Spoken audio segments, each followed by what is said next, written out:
Hello, everyone, and thank you so much to the AMENA Psychological Division for recognizing our work and letting me share it with you today in this presentation. Attitudes, Beliefs, and Motivations of Coptic Diaspora Youth Providers in the United States. To begin, we know that faith-based organizations and their programs can benefit youth development. However, research on program quality and impact remains limited. Science consistently points to life skills that may come from or be infused into youth programs. These include, for instance, emotion regulation, communication, and problem solving. Skills that underlie risk and resilience pathways and are common to evidence-based prevention programming. The work I'll share today is an academic community partnership aimed to strengthen opportunities for healthy youth development and trajectories through Coptic faith-based programming. Our target population are the Copts, a MENA ethno-religious population indigenous to Egypt who are understudied and underserved. Facing layers of marginalization, many Copts have immigrated alongside their church, expanding the Coptic diaspora internationally, and particularly in the United States.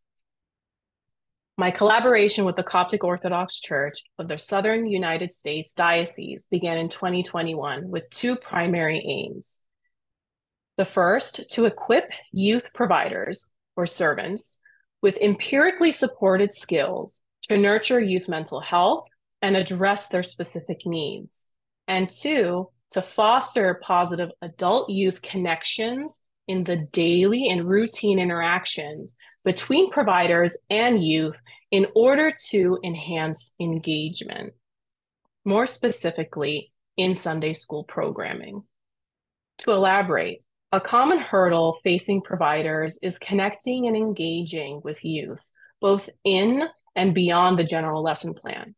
Thus, the goals to nurture engagement and relationships inspired our aims. As a scientist, this work relates to me multidimensionally, first as a Copt or cultural insider, and second as a congregant, both as a Coptic diaspora youth, having grown up with my personal experiences in my church and the Sunday school, and now as an adult. And third, as a servant or youth provider for many years, and the insight I gained having served children and teens of various age groups. Today, I'll describe our study that explored provider attitudes, beliefs, and motivations, and the degree to which providers feel prepared to meet the needs of youth in their parish communities. And secondly, challenges relating to issues, problems, and concerns kids may bring to conversations with providers whom they trust.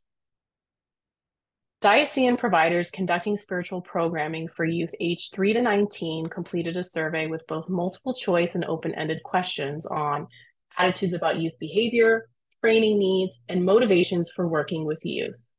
Data collection began at the first annual Servant Coordinators Convention in 2022, where all coordinators in attendance from across the diocese completed the paper and pencil questionnaire. Following the convention, clergy encouraged providers from their local parishes to complete the survey online. Quantitative data were summarized. I'll present those findings here. And open-ended responses will be content analyzed. This work is ongoing. This slide illustrates the range of providers. About 3/4 were Sunday school servants, 1/5 were servant coordinators, and the remaining sample included pre-servant, college, hymns, summer and monthly camp servants. Our measures were inspired by the theory of planned behavior as well as meta-emotion theory.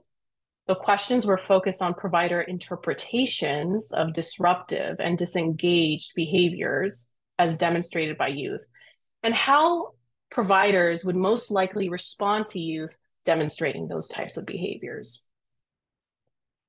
This checklist included issues, problems, and concerns kids may naturally bring into conversations with providers whom they trust, and was designed to identify training needs.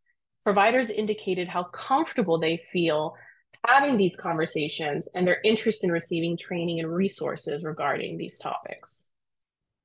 Results. 94% of providers describe serving youth as my calling, while 82% wish they knew more about youth mental health. Approximately 3/4 of providers endorse that youth may need support when they appear withdrawn, while fewer than half endorsed support for youth acting disruptively. Most providers agreed that spiritual programming should teach life skills and that reflecting on these skills can impact life trajectories. Providers most frequently reported that youth routinely disclose problems related to friends, school, and bullying or social isolation, and that providers are comfortable having those conversations with youth at similar rates. Providers also frequently endorse need for training and resources regarding family violence, bullying or social isolation, depression and anxiety, drug, alcohol, and vaping use, self-harm or suicide, and finally, acculturation. Altogether, these skills point to enthusiasm for learning more about youth mental health and life skills, and intend to infuse training content into curriculum activities and routine interactions with youth. They advance the literature on faith-based youth programming, the Coptic diaspora in the United States, and significantly underscore the need and opportunities for workforce preparation and professional development for Coptic providers in context of their migration.